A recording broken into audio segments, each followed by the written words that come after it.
Even though I was raised in a Jewish home, it was really very secular.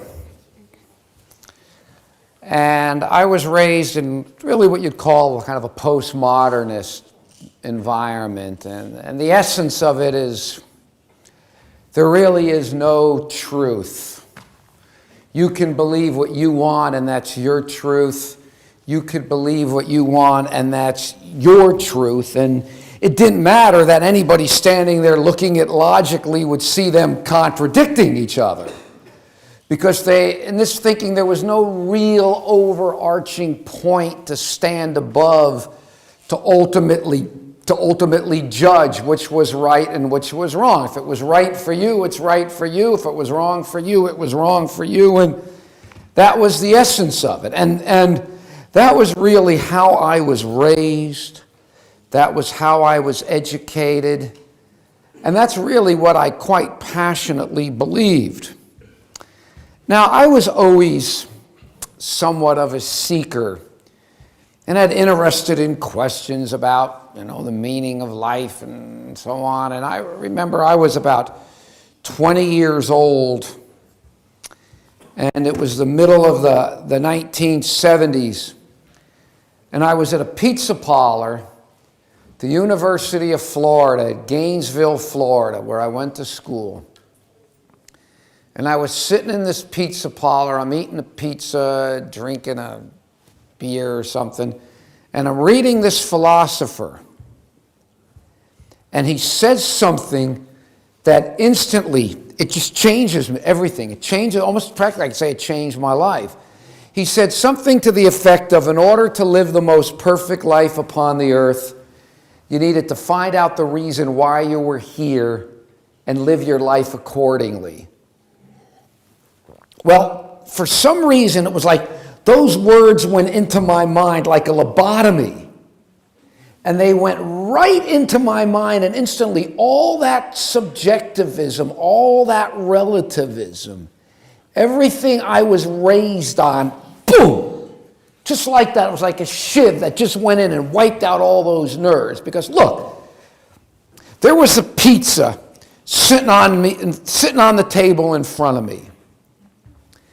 Now, you could have had 1,000 different people with 1,000 different explanations on how they believe the pizza got there.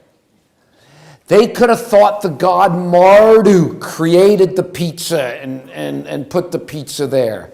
They could have thought aliens came from Jupiter and created and dropped the pizza there. They could have believed the pizza evolved out of the ground. You could have had 1,000, you could have had 10,000 people. Every one of them absolutely convinced on how the pizza got there. They could have started their own religion based on their belief in the pizza and how it got there. They could have died, they could have killed. You could have had all these people, everyone fervent and fanatical in their conviction and belief about the pizza. And maybe every last one of them was wrong. Okay, and maybe nobody could have known how the pizza got there. Maybe they all were wrong, but the fact remains is that there was a pizza sitting on the table. And somewhere out there in the universe, somewhere, there had to have been an explanation for how it got there. Okay, somewhere, something had to explain how it got there. Maybe nobody could ever know, but whatever it was, there was a pizza. Something explained how it got there, why it got there, if there was a purpose, what the purpose was. And those answers to those questions on how the pizza got there, whatever, that was the truth about the pizza. And I'm telling you, right at that moment, it suddenly hit me. I mean, I exist. I'm here. There's a reality around me. There's the sky. There's the universe. There is a reality here, just as there's a pizza there. And it suddenly hit me, just as there somewhere out there, there had to be an explanation for that pizza. And that explanation, whatever it was, that was the truth about the pizza. It suddenly just hit me that, hey, there's a world. I know it's filtered through my mind, and I've got, I cannot see it exactly as it is. I'm not denying any of that. I gave a whole talk a couple days ago on how we filter the world through our senses, and what really is out there is really inaccessible to us, whatever it is that's really out there. We get a small sliver of it. But at that moment, it hit me just as there had to be an explanation for the pizza. There's a world, there's a reality, there's a universe, and somewhere out there, there had to be an explanation for the universe, for the world. And whenever that explanation was, that was the truth. That was the truth with a capital T. And I can't tell you, right at that moment, it was just like my life changed. And I'll never forget, I walked out of that pizza parlor, and I was walking through the streets of Gainesville, Florida. I was 20 years old or 21 years old. It was like 1976. And I'm walking through the streets of Gainesville, and I'm telling you, I feel this burning inside me, because I suddenly realized, wow, truth has to exist. And you might think, well, Mickey Mouse could have told you that, but I'm telling you, everything I was raised on, everything I was taught worked against this conclusion that, wow, truth has to exist. And I walked out of that pizza parlor, and I just felt this burning inside me, and I'm thinking to myself, if it is humanly possible, because see, my absolute certainty at that moment, there was no question in my mind. This was, I knew there had to be an explanation. Somewhere there was an explanation for the pizza. And it just is with that absolute certainty that there was an explanation for the pizza. I knew there had to be an explanation for the universe.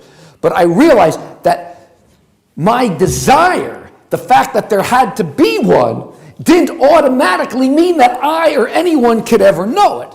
See, there's a world of difference in saying, all right, I know that truth has to exist out there. Well, it doesn't automatically follow in any way, shape, or form that even though I knew there was truth out there, that I could know it. One does not automatically lead to the other. I knew of nothing, even to this day, why the fact that if their truth exists, why or anyone should ever be able to know it. It doesn't automatically follow.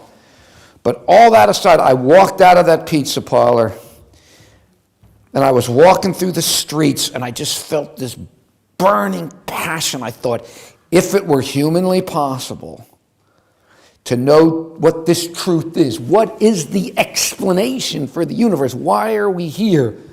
I thought to myself, I wanted to know it. I didn't care where it led me, what it cost me, what I had to give up, what I had to suffer. I thought, if I could know it, because again, I realized that's a big, big if. But I thought, if I could know it, I wanted to know it, again, no matter where it led, what it cost, what I had to suffer, what I had to give up. And all I know is of all the different paths I could have gone on, all the different ways I could have gone, the different churches and the different religion, and there I went through my Marxist phase for a while, and they had these gurus came to town, and of all the different ways I could have ended up going, I ended up becoming a Seventh-day Adventist. Now that's remarkable for a lot of reasons, a lot. First of all, growing up, I only knew one Seventh-day Adventist my whole life. I only knew one Adventist, and we used to smoke pot together. That was the only Adventist I knew, and we used to get high. That actually does have a happy ending. You got to go 25 years later. We're not going to go down that route. The other thing, too, was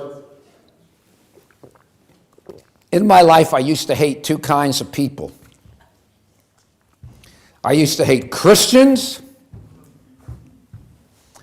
and I'm serious about this, too. I used to hate Christians, and I used to hate vegetarians. I mean it. I was so carnivorous. I was so into eating meat. I would meet vegetarians, I would mock them. It was all I could do to keep from spitting in their veggies. But anyway, My animosity, though, towards Christians was a little deeper seated, though, than my hostility towards vegetarians, because even though I wasn't raised in a religious home, I was raised in a Jewish home, and I was very, very much aware of all the persecution done to the Jews in the name of Christ by people professing to believe in Jesus. I mean, I'm not going to give you the whole litany. You can go all through history, people in the name of Jesus, they'd go to Jerusalem, they round up the Jews, these, quote, Christians, the Crusaders, put them in a synagogue and burn the synagogue to the ground while they sang hymns to Jesus. And the Holocaust occurred in all these quote, Christian lands where people went to church, and I never heard of one person ever disfellowshipped for their involvement in the Holocaust and murdering Jews. And I was bitter over Christianity. You have no idea the depth of the bitterness that I had. And I used to vent my anger out. There was this hellfire and brimstone preacher who used to come to the University of Florida at Gainesville. His name was Jed Smock. S-M-O-C-K. You can Google him now. You can on YouTube. You can see him out there. You can see him. And Jed would stand out there with his Bible in his hand. He would just stand out there on the campus, and he'd start preaching hellfire and brimstone, and there'd be a crowd of students in a circle would get around him, and he'd stand there, and he'd just start damning this one to hell and damning that one to hell, and on and on and on. And I was never content to stand in the circle, with the crowd. I would get in the center of that circle, and I would get on his heels, and I would mock him, I would curse him, obscene gestures, and if he damned me to hell once, he damned me to hell 1,000 times. He used to swear there was no hope for me. And he was a charismatic, and he'd put his hands on me and speak in tongues, cast demons out of me, and I'd start drooling and writhing on the ground like I was being exorcised and so on. And this went on for a couple of years. My friends, they eventually nicknamed me Heckle. I'd be in a bar somewhere and somebody would come up to me and just start shaking my hand because they thought it was hilarious what I was doing with that guy out there. Well, anyway, this went on for a couple of years till I graduated college, University of Florida, Gainesville, in the mid to late 1970s. And at that time of my life, I had one goal in my life. From probably the time I was 12 years old, I knew I was going to be a novelist or nothing. I just wanted to write novels. I have writers and editors in my family. I've got an uncle who was well-known experimental novelist, and I just had it in my blood, and I just decided I'm going to be a novelist or nothing. And I started a novel my senior year at college. And before long, the book consumed me. All that mattered to me was working on my novel. Nothing else mattered. I wanted to get done with school, even though I was a creative writing major and an English major and all that. I in many ways, I thought school was getting in the way. I knew the only way I'm really going to learn how to write is just to sit there and write and write. And I started a novel my senior year. And I graduated, and I'm still working on the novel, and all that matters is my novel, and I go home. I'm going to go home to work on my book a little. And I grew up, I went home, believe it or not, I went home to Miami Beach. Okay, that's where I grew up. I grew up Miami Beach. And I'm home for a little while, and I decided, I don't want to stay here. I want to go overseas. I want to work on the novel overseas. And I had been to Europe a couple times before and just traveled and bummed around. And I had been over there before, and I decided I'm going to work on the novel overseas. So I have a little bit of money left over school, so I go over to Europe, and I'm hitchhiking around England, and I'm just trying to find somewhere I can get a job or just any kind of work that I could do, anything at all to subsistence existence, because it didn't matter. All that mattered to me was working on my novel. And at one point in the midst of all my hitchhiking, I ended up in a Catholic monastery off the coast of Wales. I was on this island. It was an island off the coast of Wales, and I was there about 2 days, and the monks threw me off the island. And I'm not going to get into all that, but I had to leave. So I'm hitchhiking around England, and I decided, I'm not getting anywhere here. I'm going to go to Sweden. And I'm going to work on the novel in Sweden, because I had lived in Sweden younger, when I was about 19, and I knew a bit of the language, and I had friends. So I'm going to go to Sweden, and I'm going to work on it there. So I hitchhiked to the British coast, and then I take a boat from Sweden to Holland. And I'm walking down the gangplank at Holland, and the whole time I'm hitching in England, it rained on me. And you get to Holland, it rains more in Holland than it rains in England. And I'm walking down the gangplank, and it's cold and it's rainy, and I see this guy ahead of me with a backpack. And on the back of his backpack, it says Greece. And I suddenly just start thinking of the warm, sunny beaches, and I'm thinking, I'm going to hitchhike to Sweden. So I walk up to this guy, and I say, man, hey, are you hitching to Greece? And he says, yeah. And I said, hey, what a coincidence. So am I. Let's hitchhike together. So just like that, I changed my mind, and instead of being on one side of the road going to Sweden, I'm on the other side. I'm hitchhiking with this guy to Greece. It's nice to be young and free, and you could do that. But anyway, we're two guys with rain and backpacks. We're not getting a ride. So I just split up. I said, hey, man, maybe I'll see you there, whatever. Whatever. So I just split up, and it takes me 4 long, hard, hot days. 4 days. I think I practically walked. This was like 1978. And I think it was still communist Yugoslavia. I think I practically walked through Tito's Yugoslavia. But it takes me about 4 long, hot days later, I wind up in Athens. And I had a friend that I knew at college, and he said, hey, you come to Athens, you visit me, I can maybe help you find work or something. So I get to Athens, and I'm taking the subway or the tram, and I finally get to this house at the end of the day, and I'm hot, and I'm tired, and it's been a long, hard haul. So I get to the address in the middle of the city, and I knock on the door, and I asked for my friend Faunus. Is Faunus here? And this little old lady comes to the door, and I ask for Faunus, and she says, oh, Faunus no here. Faunus in Miami. And I let out this wail, and she gives me a meal.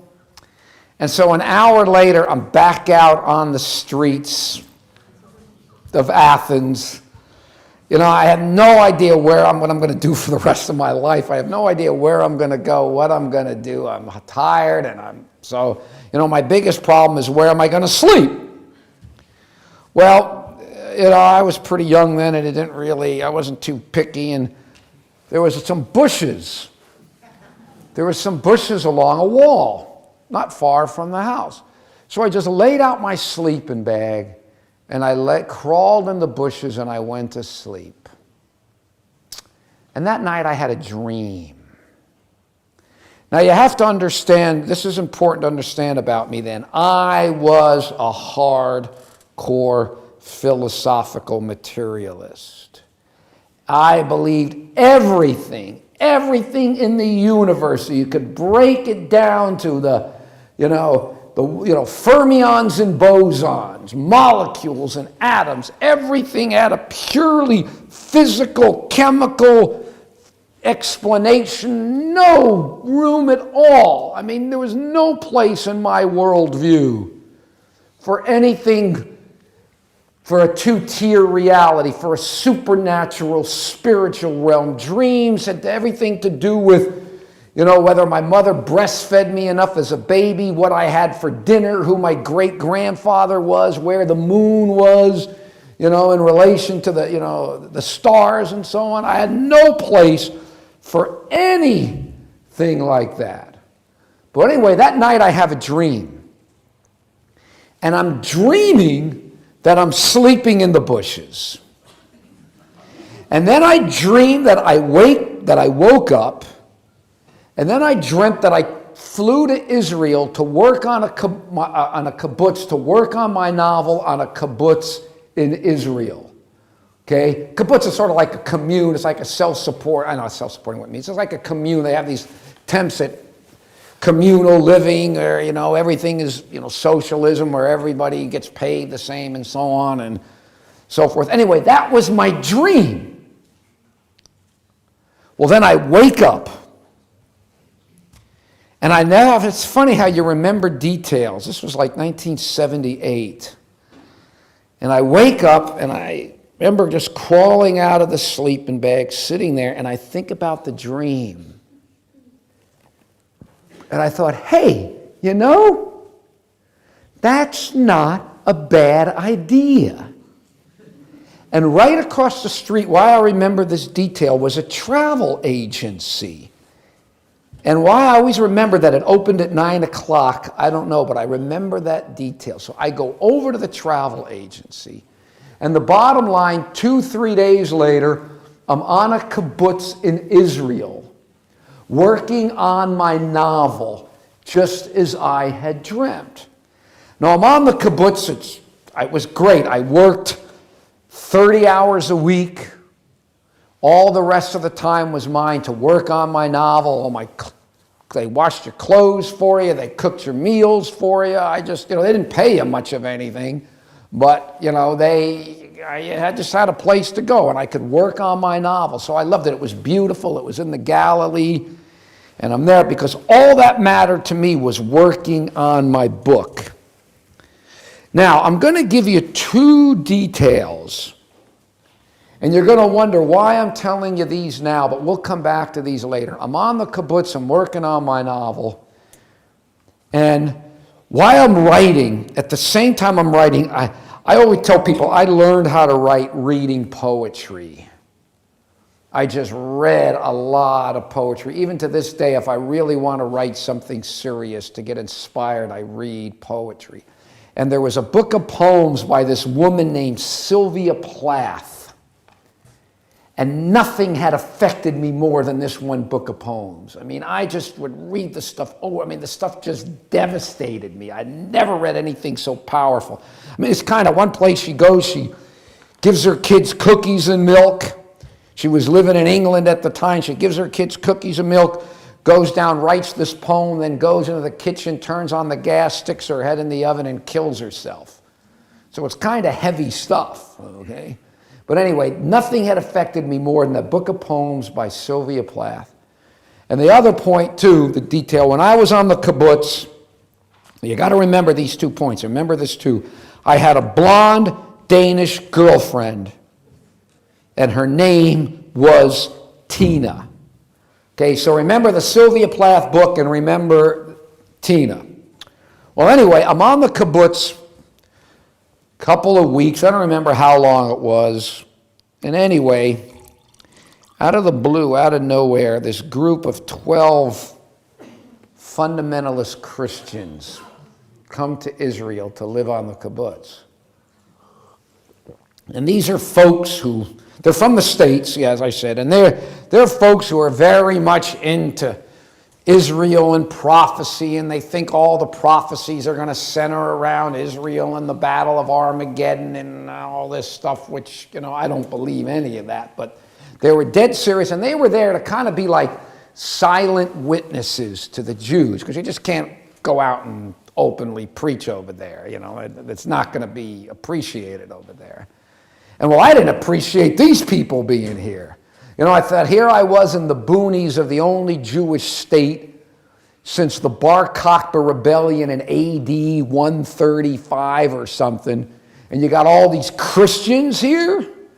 Well, now we're the majority, they're the minority, see how they like it. Well, I started haranguing them and harassing them, and it caused such a scene that eventually the Jews on the kibbutz, the Israelis, they said, if you don't leave these people alone, if you don't stop this, we're going to kick you out of here. We're going to throw you out of here. Well, the monks just threw me off the island not that long earlier. Now the Jews are going to kick me off the kibbutz. So I just backed off and left them alone because really all I cared about was working on my book. Nothing else mattered than the novel. So I backed off and just left them alone because I'm just working on my novel. Just nothing. I mean, I can't tell you the passion. It was, I was 21, 22. It was my life, 22 years old. And just the passion I put into my writing and this book, it was all that mattered to me. The book controlled my life in many ways more than I controlled the characters in the book, but that's what I wanted. My writing was my life. Well, anyway, after a while, some guy shows up on the kibbutz, and he's part of the Christian group. He comes later. Now, if there was one thing in my life that I thought was lower than low, that was the worst thing you could be.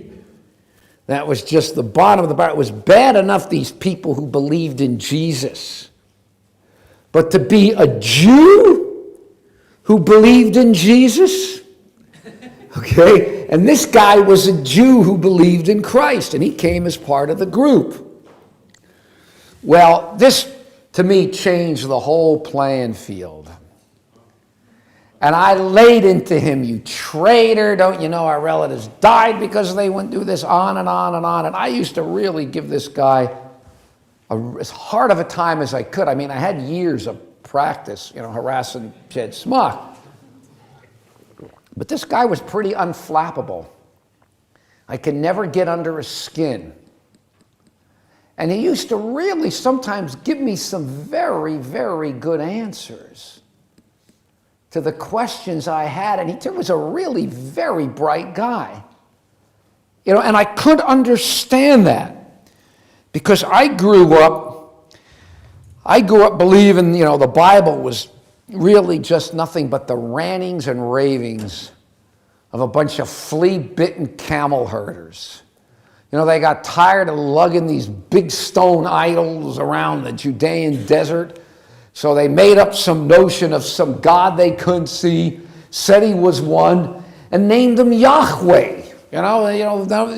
Some God that was one Yahweh and so on. And that was, to me, the religion of the Bible. It was nothing but a bunch of late Bronze Age camel herder myths.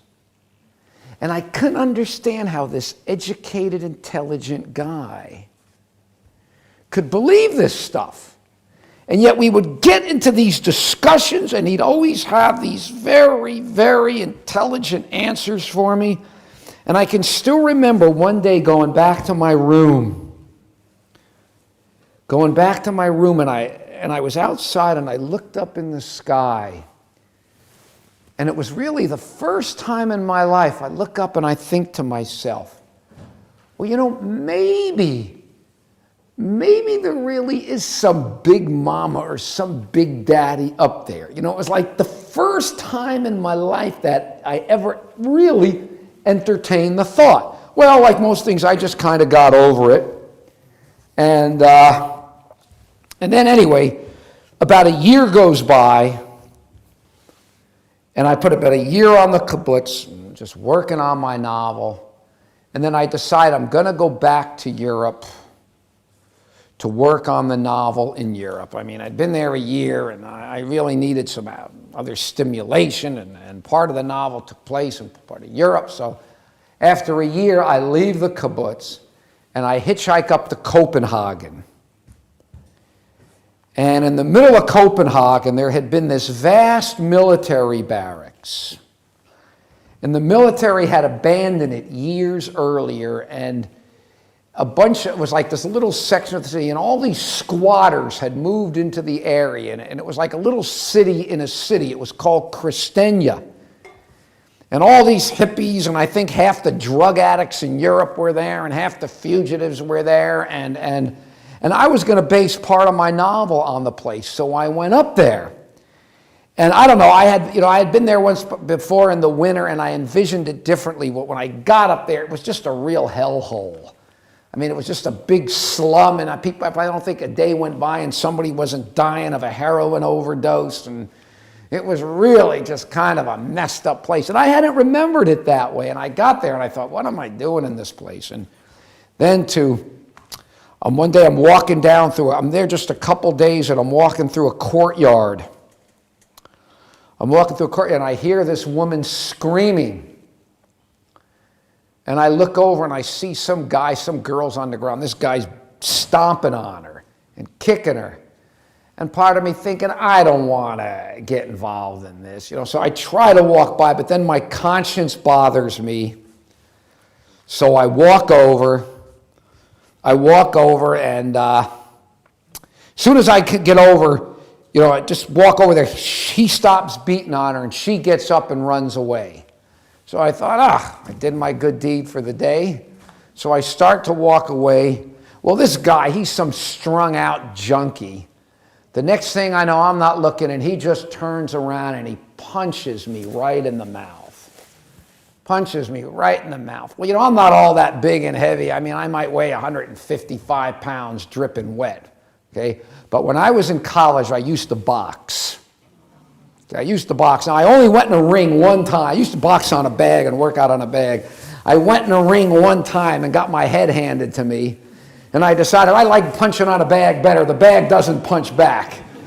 But I used to box on this thing all the time. Well, this guy punches me. Well, I don't even think twice about it. I just turn around and boom, boom, boom. I think I hit him once or twice and just laid him out.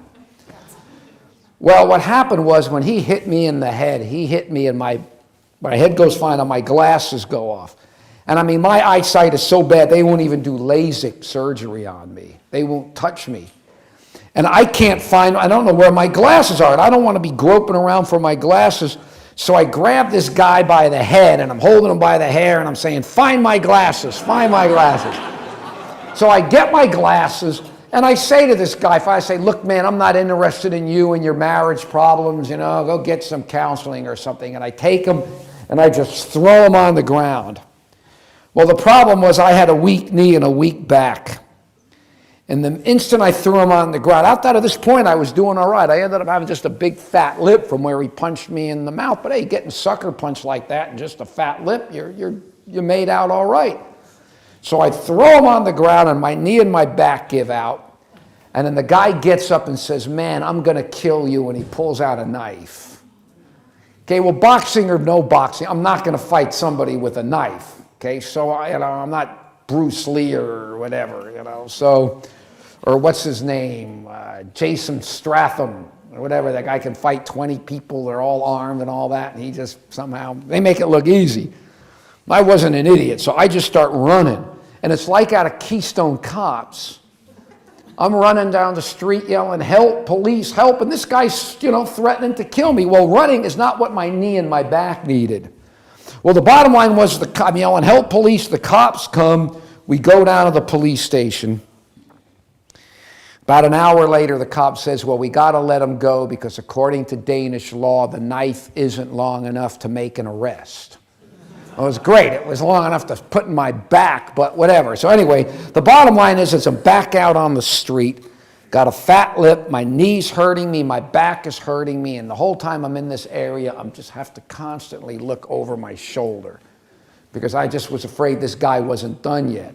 So the bottom line, things aren't going great. And then to top it off, I had a friend who lived in another part of the city. And I had met him under such bizarre circumstances a couple years ago. You're going to have a hard enough time believing what I tell you now. I know you won't believe if I tell you how I met this guy. I'm not even going to try. It's not really that relevant. But anyway, I had a friend that lived in another part of the city. And it was a real nice part of town. And I would go over and visit this guy. This guy was really, really deep into the occult and deep into spiritualism.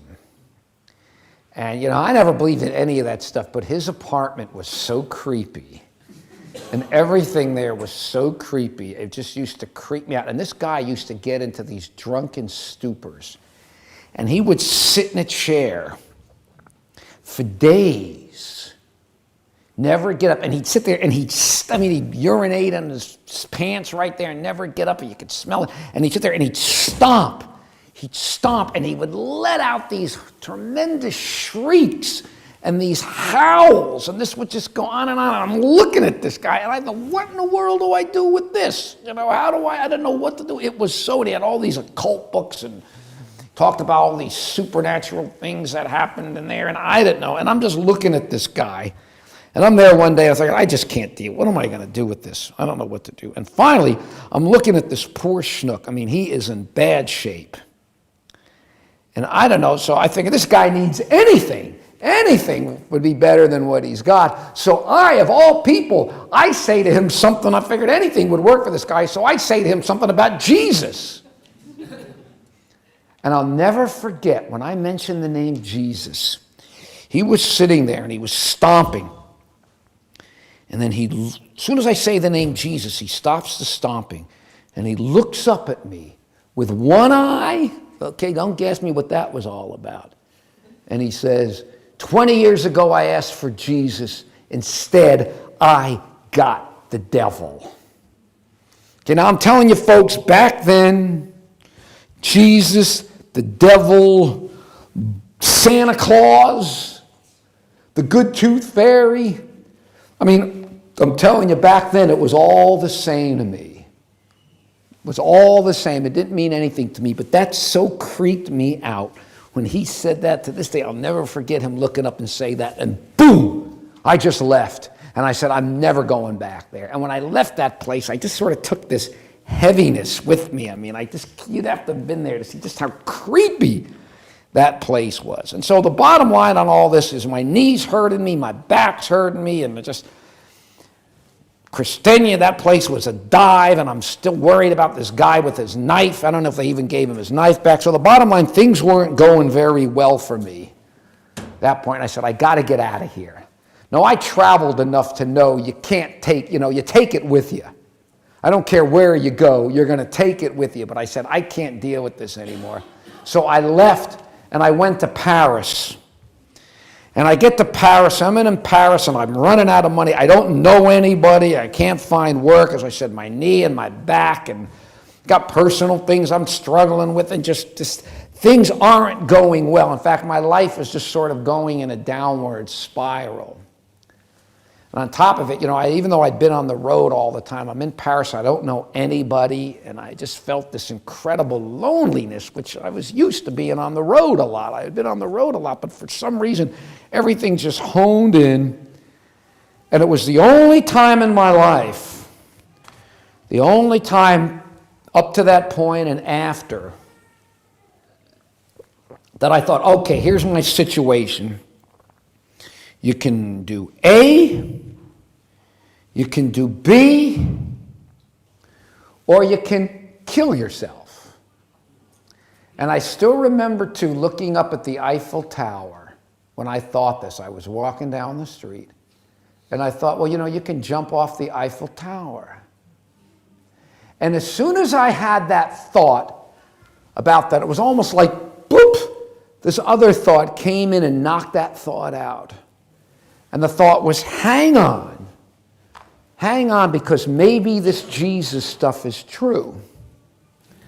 But then as soon as I had that thought, I cursed myself.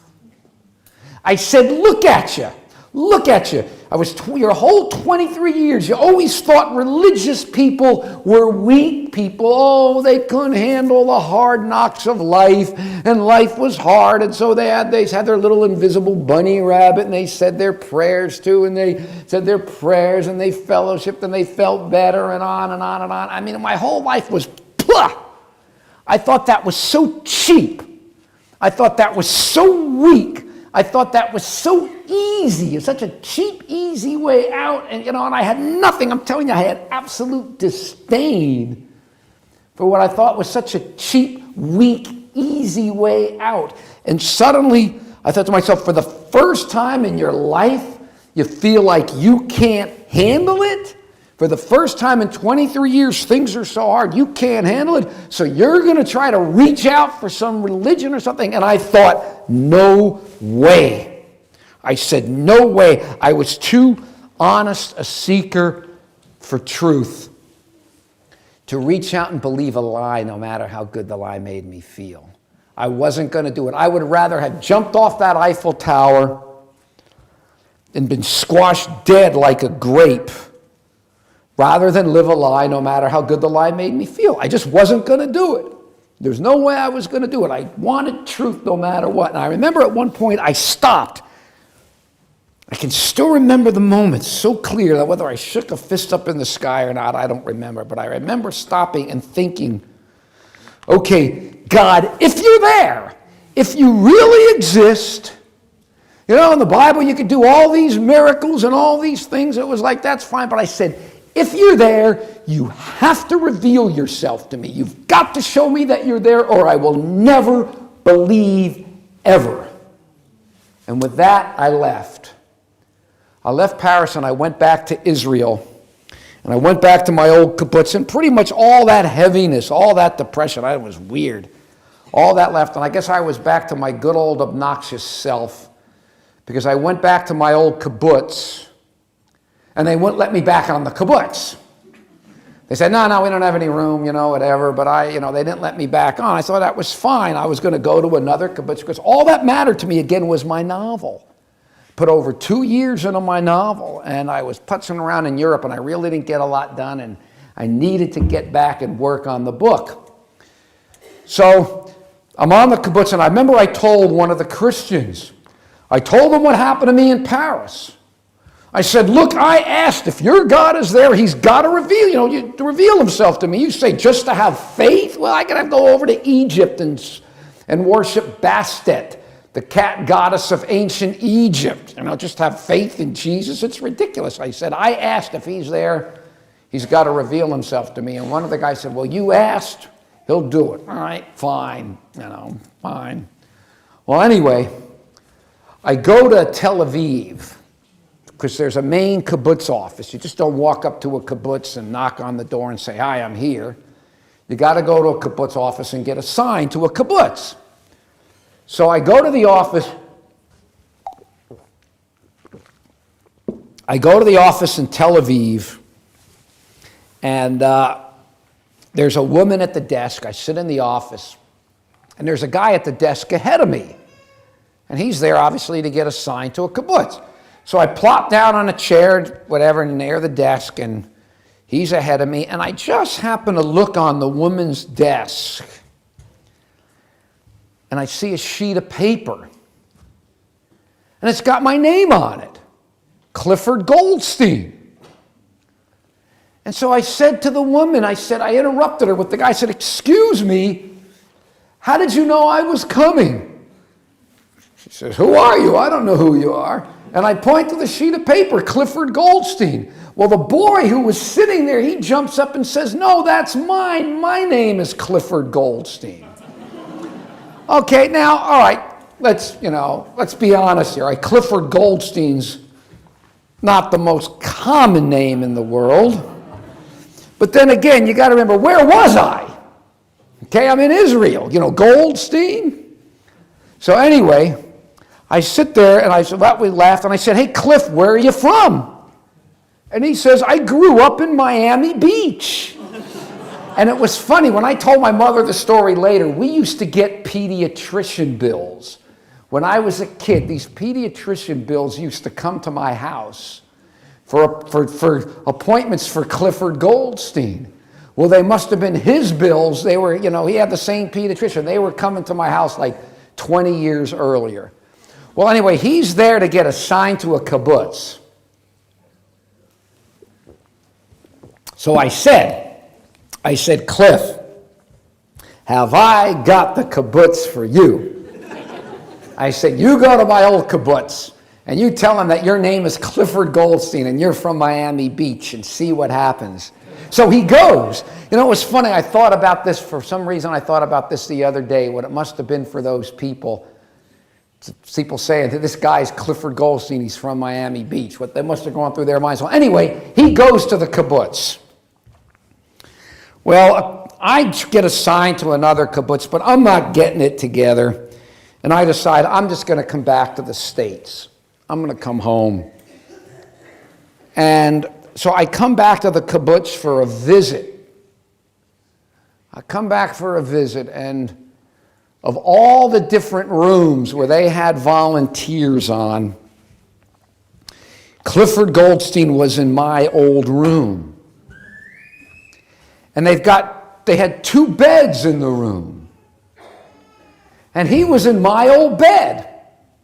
So I'm sitting there, and I'm thinking about this. It's kind of funny, and we're sitting there. I'm in the room. I'm chatting with them. And, before I left, I told you, I did a lot of reading. There's a little bookshelf above the bed. And as a bookshelf was just a couple of things sticking out and a board across the top. And I look up, and I see a whole bunch of my old books right on the bookshelf. They're pretty much where I left them. And I'm talking to Cliff Goldstein, and I said, "Hey, Cliff, you like my books?" And he says, "What are you talking about?" He said, "Those are all my books." And I remember I said to him, "No way." And I'll never forget the moment. I stood up and I reached and I grabbed the book of poetry by Sylvia Plath. Same author, same text, same edition, same everything. But I've looked through it, I marked my books up. It wasn't my book, it was his book. And then I looked at him and I said, "Cliff, are you a writer?" And he says, "Yes, I'm a writer, and I've come to Israel to write." Then we're still not done. I'm sitting there, I'm talking to him, and this girl walks in the room. Maybe you could fill in the blank. I never saw her before. It was his girlfriend. She was from Denmark, and her name was Tina. Okay? Now, I can tell people this story, but trust me, you had to be there. You had to be me. And I remember, what do I do with this? And one of the Christians, he said, "Cliff, you were asking God for signs." He says, "What more do you want?" He said, "The Lord's calling you by name." And I'll never forget, at one point, I step outside, and I'm thinking about this. And I realized just at a time when I said, "God, if you're there, I need a sign." And I think about this, and I think this can't be a coincidence. And if it's not a coincidence, and it was like for the first time in my life, I remember I looked up in the sky. I looked up with a little bit of fear and a little bit of reverence, because at that moment, I just knew. Without any doubt that there had to be more out there than what I always thought. Well, anyway, and this is where things get a little bit backwards. These Christians, whom I harangued and harassed the whole year, they took me down to the Jordan River and they baptized me. Okay? And they give me a Bible, and I go back to the States. I go back to Gainesville, Florida. Well, I'm really no more born again than a corpse, okay? Nothing changed in my life. All that mattered to me was writing my novel. It was heavy meeting my double, and I knew that couldn't have been a coincidence, so I knew there was something else out there, okay? But I didn't have any real relationship with God or anything like that, and all I wanted to do was, work on the book, and they gave me the Bible to read.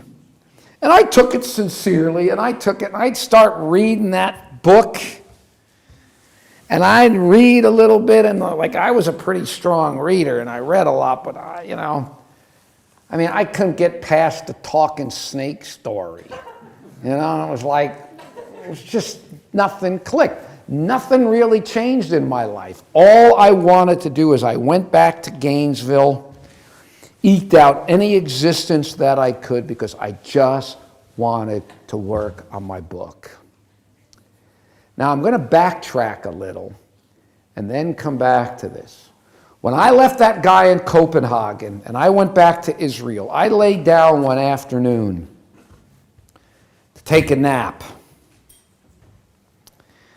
And I remember I laid down and I felt a strange little tingling in my toes. And it would roll up my body until it would roll up. I felt like my whole body was shaking, and I feel this loud pounding in my head, this pounding in my head, and I just sit up, shivering, shaking. It was horrible. I mean, it was loud. It was very, very uncomfortable, very, very unpleasant. And this started to happen to me. Every time, not every time, but I would take a nap and I'd get this. And I went back to Gainesville, Florida. This tingling in my toes and this pounding in my head and boom, and then I'd sit up. I had no idea what that was, what that all was about. And I said to myself, the next time this happens, don't fight it. So one afternoon, I'm in Gainesville, and I'm laying there. And the tingling in my toes and the rolling up, and it's this pounding in my head, and I said, don't fight it, don't fight it. And the next thing I know is, zoosh! I feel myself go right out of my body. And I can still remember it, this is clear, just sort of going right through the roof, right through the ceilings and the beams behind the roof. And the next thing I know, I'm hovering in this gray, crackly mist outside the second-story apartment of some couple of friends of mine who were into Guru Maharaji. If you know who Guru Maharaji is, and they were trying to get me into their guru. I'm in this great crack, I'm floating out there, and then boom! I mean, it was a horrible experience. The next thing I know, boom, I'm back. Now, please understand something. I am a hardcore, I don't know what the word is. I don't believe at all in a separate, conscious, immortal soul. Okay, that is a pagan Greek concept. It's not a biblical concept. And I believe that absolutely firmly now. I know there's no, I don't know how it all works in the mind, but I know I understand that aspect. How it all works, I don't begin to know, but I know there's no such thing as a separate, conscious, immortal soul. See, I know that now. I'm adamant about that now with what I know from the Bible. But I didn't know anything about that then. And there's nothing anybody could have said to me at that point that would have convinced me that was anything other than my soul leaving my body. And after that experience, I thought, wow, that was real. I mean, maybe my understanding of it was wrong, but that experience was heavy. And I thought, maybe the occult, maybe spiritualism is where the truth is that I'm looking for. Because as I said, I had the Bible and I tried to read it, but nothing changed. I didn't have any relationship with God. I didn't know anything, I didn't know Jesus. So I thought, man, maybe this occult, the occult, that's where truth is. So I decided I'm going to go get a book. I'm going to start studying the occult and spiritualism. So anyway, I'm walking over the library, the University of Florida, to get a book on the occult. And I needed a job at that point. I was barely eking out an existence, so I was walking past a health food store.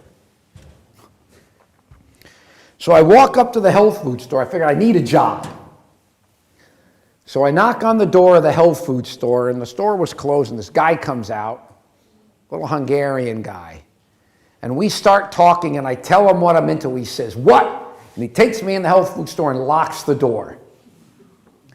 Then I start telling him about this occult stuff and all this stuff that I'm into, and he starts warning me, he starts talking about Satan and the devil, talking to me about Satan, the devil and all that. You might as well talk to me about Santa Claus. And I just kind of laughed him off. But he said, "Here, read this book." And he hands me a book. I say, "Fine." Well, anyway, I take the book and I go over to the library. And I'm not in school at that time, so I can't check the book out, but I find this book on the occult. And I sit down in the library and I start reading the book on the occult. And I start practicing the first technique right there in the library. And then when I'm done, because I couldn't check the book out, I had to put it back on the shelf. So the bottom line is, and some of you this might not mean anything to you, but others it will mean a lot. I'm walking through the library, and for the first time in my life, in one hand, I've got a book on the occult and spiritualism. First time in my life to get into it. I've got that in one hand, and literally, in my other hand, I've got the book the guy handed me in the health food store. Which book do you think it was? It was The Great Controversy.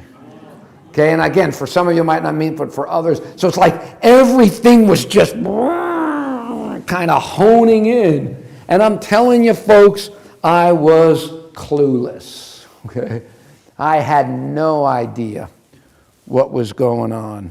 Now this picture's cracked.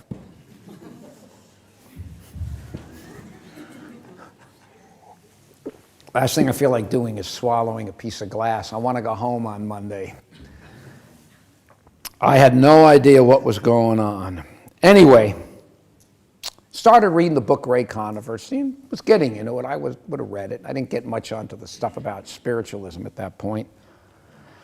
Well, anyway, about 2 days later, in Gainesville, Florida, the sun is setting. 23 years old.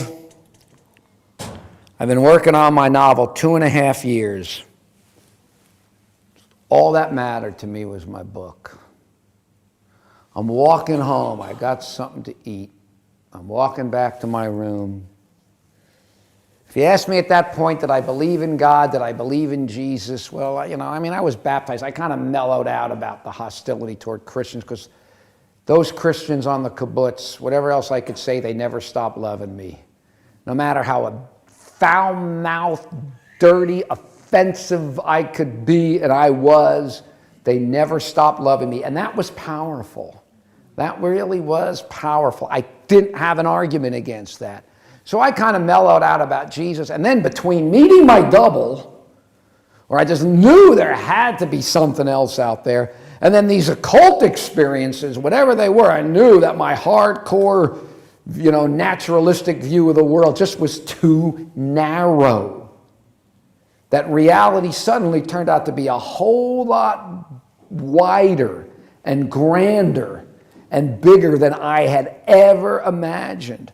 But that's all real I was. If outside of that, nothing else mattered. If anybody would have threatened to torn a page of that book, it would have been them or me, because my life was everything in the book.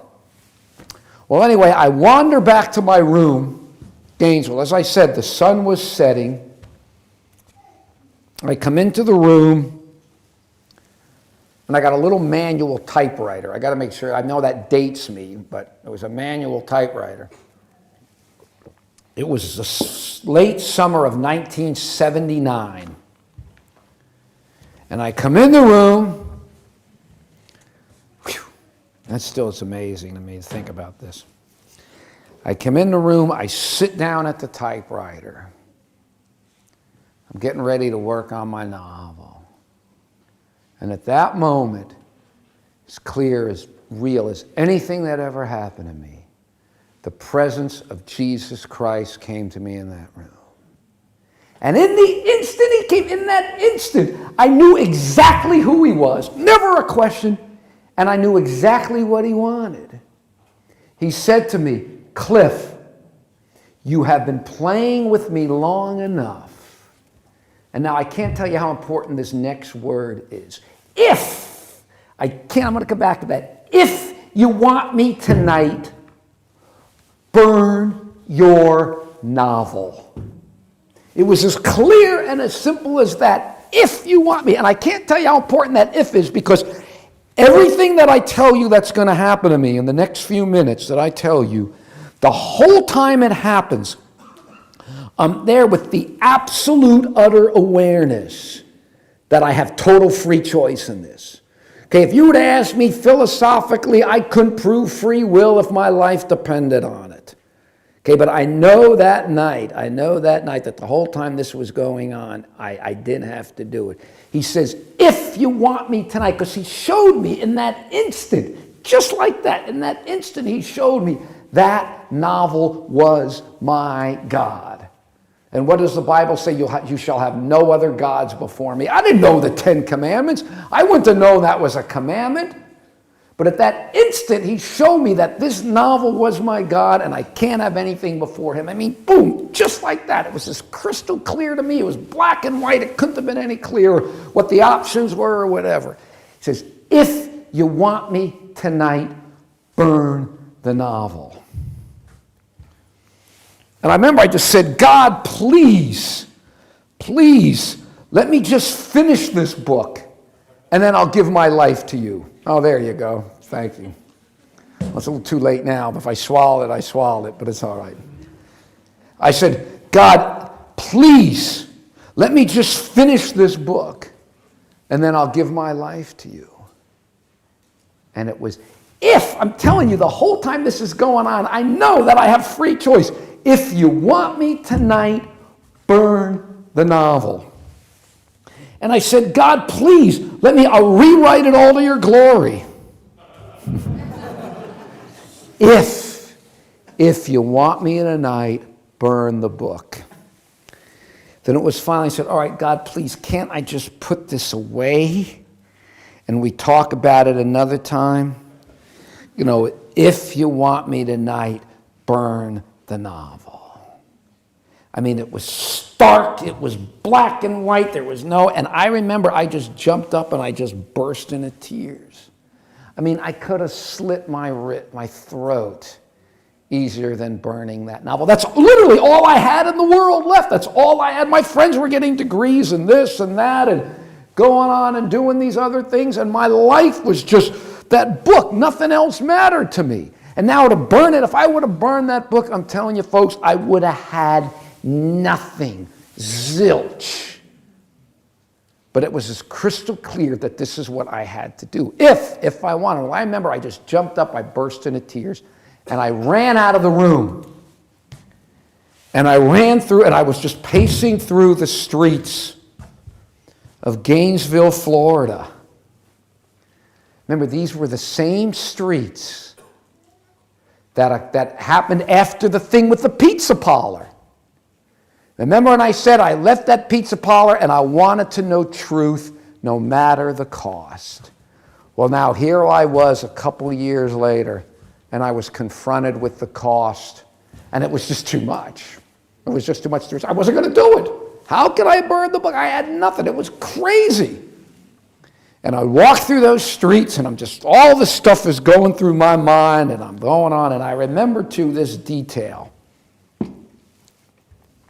I remember I stopped underneath a street lamp.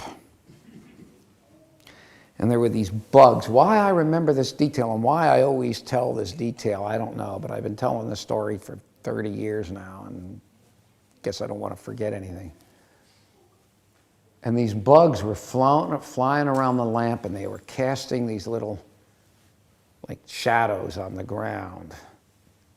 And I remember stopped under there, and I'm wrestling, and all these things are going through my mind, and I say, okay, God, I want you and I want truth more than I want this book.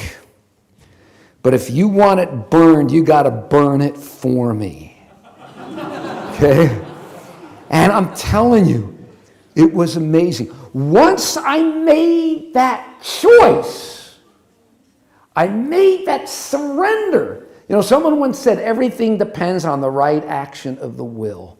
Once I made that surrender, God didn't force, but I'm telling you, I did sort of feel this grip around my neck. But right underneath that street lamp, I mean, this stuff is so amazing. I still can't believe all this happened to me. As soon as I made that choice, okay, God, it was like, boom, the grip around my neck left. And all the turmoil, all the wrestling, everything I went through, boom, was gone. Was gone. And at that instant, underneath that street lamp, I knew exactly what was going to happen. And I didn't have a qualm. I didn't have a doubt. I say a doubt, I mean, I guess at that point, I didn't really know what I was doing or what I was getting into, but I knew I had what had to happen. And knowing nothing about being a sinner, knowing nothing about atonement. I told you all I ever knew about Seventh-day Adventists. I knew nothing about anything. But I knew I met God that night, and I knew what I had to do. I went home to my room, and I had this little 2-burner hot plate that my mother gave me in hopes that I would, cook a meal. Little did she know. And I picked up my manuscript, because again, I did everything on a manual typewriter. I tell the story to kids under 30, and they said, what's the big deal? Didn't you have it backed up on your hard drive? What's the big deal about burning it? But I took that manuscript, 2.5 years of my life, and having no idea what I was getting into, I knew nothing about anything.